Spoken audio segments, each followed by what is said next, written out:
The Adson tooth forceps. It goes in your fingers like this. We're not tweezing eyebrows, therefore the forceps doesn't sit under. We need control and precision. Try like this, with the body of the forceps above your index finger. Little finger can be used for stability, and you simply lift up the skin edge. You do this at the same time as holding the needle holder or the scissor in your dominant hand. Most instruments are right-handed instruments, so it would typically look like this.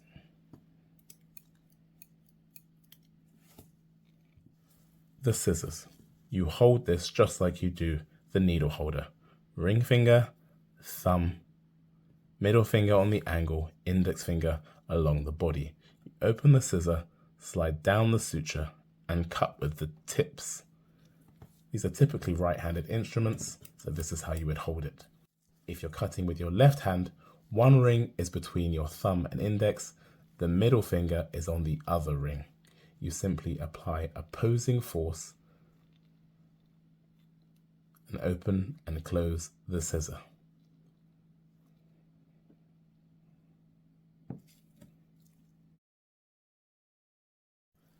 The needle holder. Your thumb and ring finger go in the rings. Middle finger on the angle, index finger on the body or the shaft of the needle holder. You unlock the ratchet by pushing up and pushing down on this side. It's a distracting force. The other position is the palmed grip. None of your fingers are inside the rings. You push your thenar eminence up and unlock the ratchet.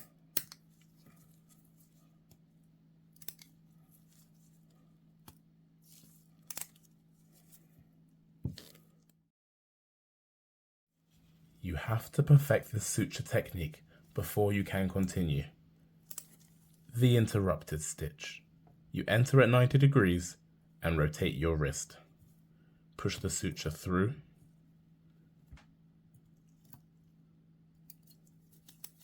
You palm your forceps, do not put them down.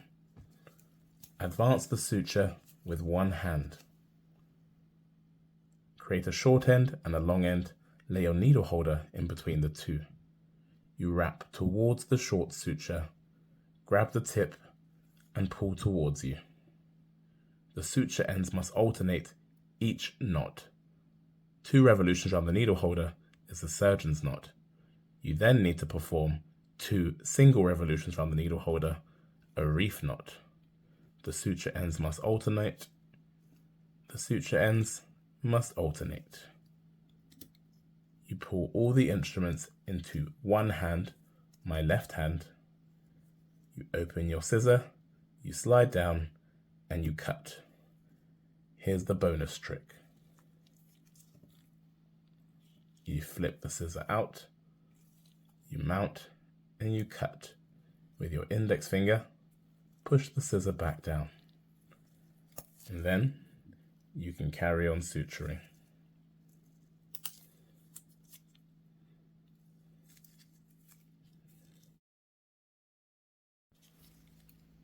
With wounds under tension, you may want to lock your surgeon's knot. Your 2 revolutions. Keep the tension on the long suture and slide the knot to one side. The wound remains closed. You tie a reef knot and another reef knot.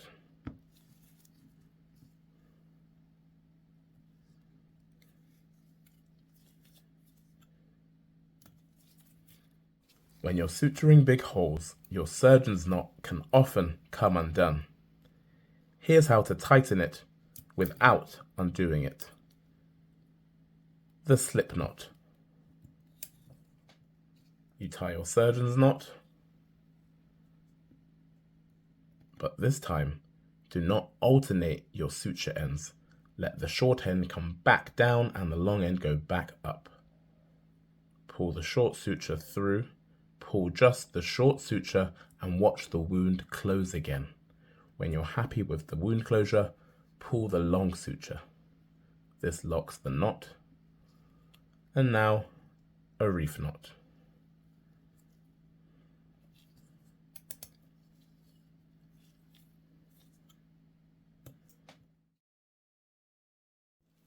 Sometimes you just need to close a long wound quickly. The continuous stitch. You start like an interrupted. You tie your surgeon's knot,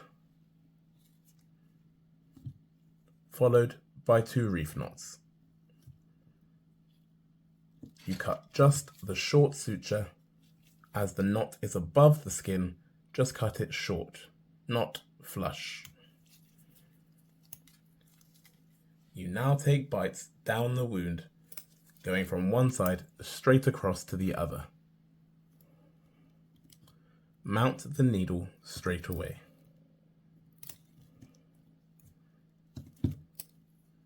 You try and keep equal distance between bites.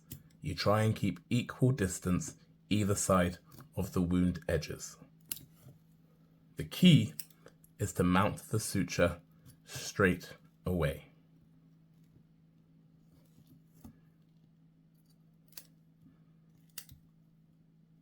The key to speedy suturing is precise suturing. I do not need to mount the suture again. Once I've passed it through, it's ready to go straight away.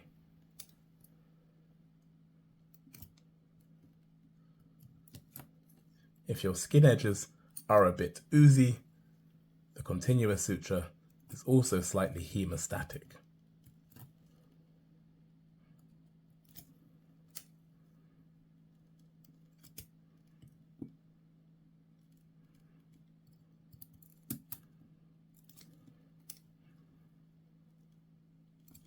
Once you get to the end of the wound, you tie it like an interrupted, treating the loop like a single thread of short suture.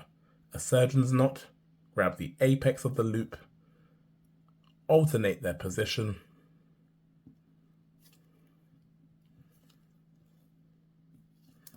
and you cut, leaving a tail of suture as the knot is above the skin.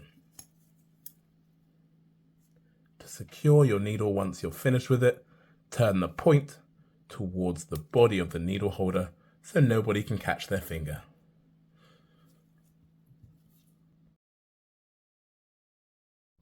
This is the quickest way to invert your skin edges, the horizontal mattress. You go across, you mount it straight away, you turn the needle around, you palm the needle holder, pull the suture through, you go in next to where you came out, you come out next to where you came in. Pull the suture through.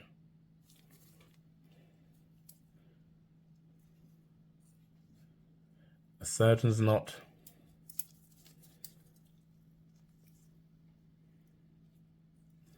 A reef knot. Another reef knot.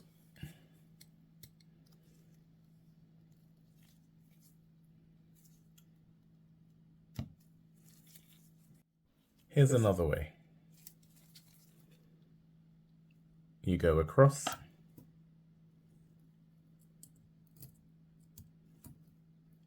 you pull the suture through, you turn the needle around,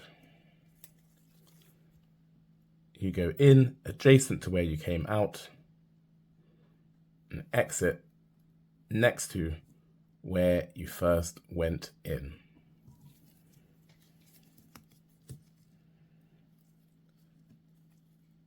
A surgeon's knot, a reef knot, another reef knot.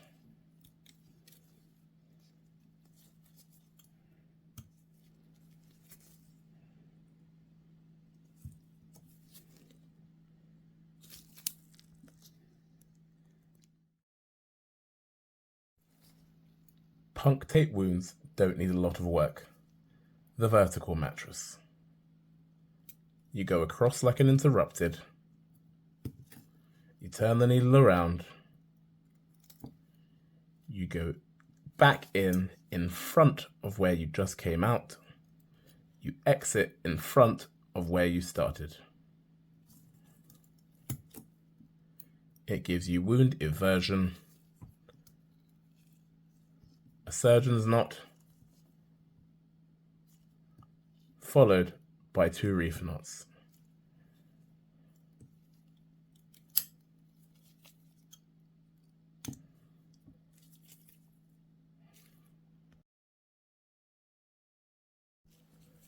Big holes need deeper stitches. The deep dermal. You go from deep to superficial. Mount it straight away. You then go from superficial to deep. Palm your instruments.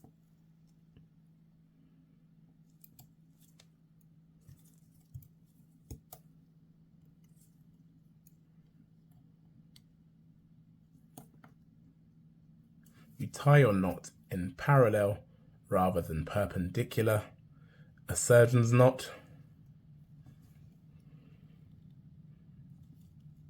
followed by 2 reef knots.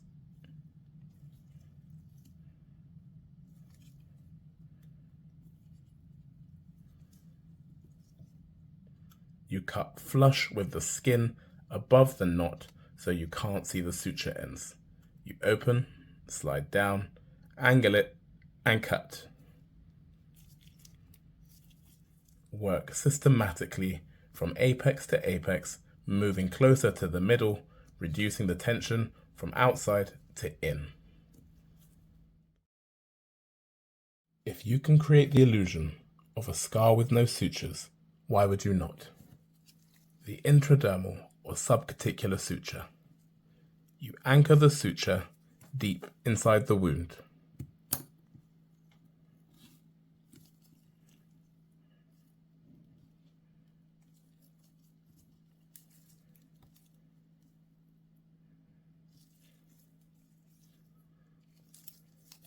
A surgeon's knot, followed by 2 reef knots.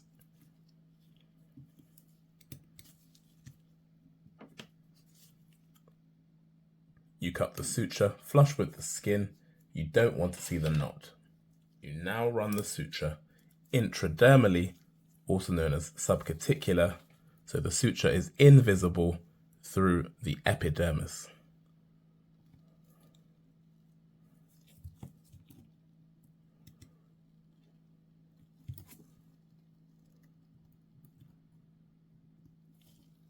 Mount the suture straight away. Go in opposite where you came out. You stay as superficial as possible without seeing the suture pierce the epidermis. Mount it straight away. Go in opposite where you came out.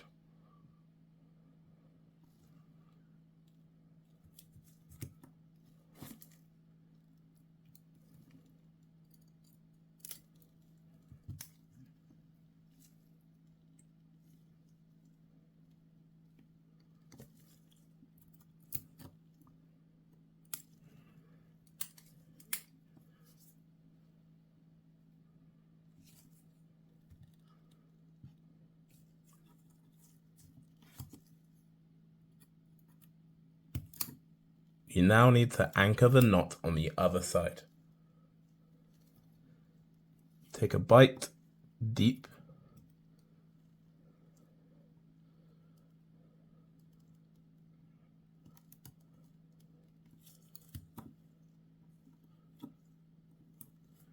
Create a loop and leave a long suture with the needle on the other side.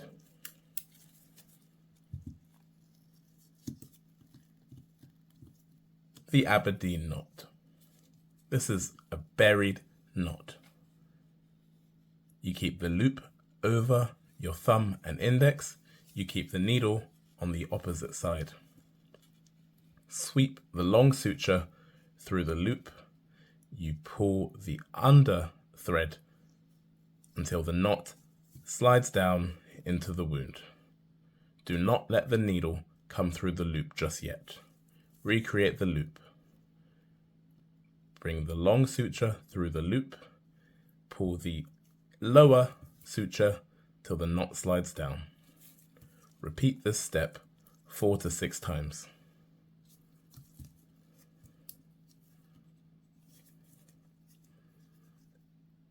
Once you've recreated all your knots, bring the needle through the loop.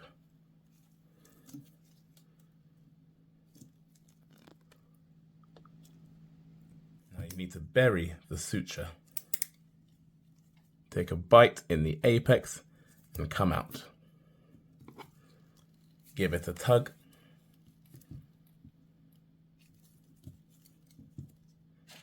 And cut flush with the skin.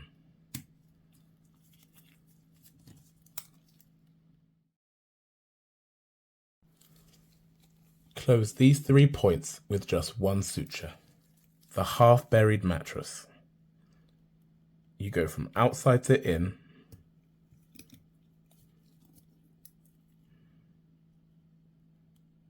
Mount the needle straight away. You do an intradermal suture on the corner.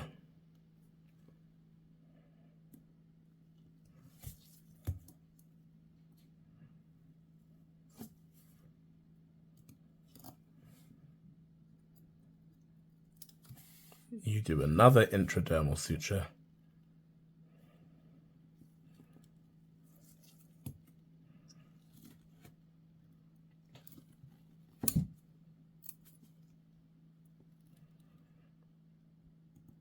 You exit adjacent to where you came in.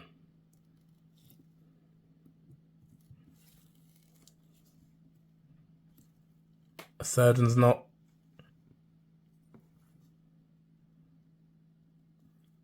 Followed by 2 reef knots.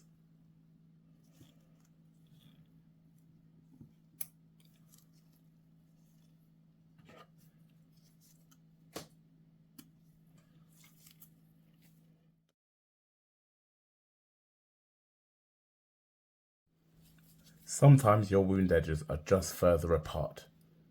You need to do a quick stitch. You can do a locking horizontal mattress. You turn the needle around. You go in next to where you came out. You come out next to where you came in.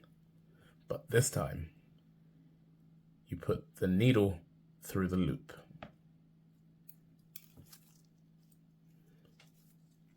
Now tie your normal knots. A surgeon's knot, a reef knot, and another reef knot. This allows the tension to be distributed more evenly over a larger area on top of the skin.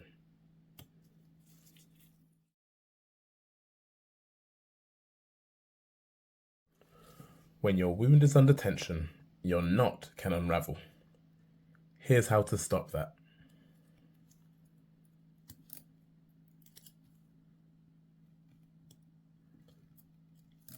You tie your standard surgeon's knot. You keep the tension on the short suture and sweep your index finger under the long suture. Place the short suture on top like a cross and press down on the junction between the two. Keep the tension between your thumb and index. Your needle holder now goes under the suture and you grab the short thread and pull it through. Now take the tension onto the short suture, ensuring that your knot is still approximated. When you're happy, slide the long suture down and secure your knot. Another reef knot, another reef knot.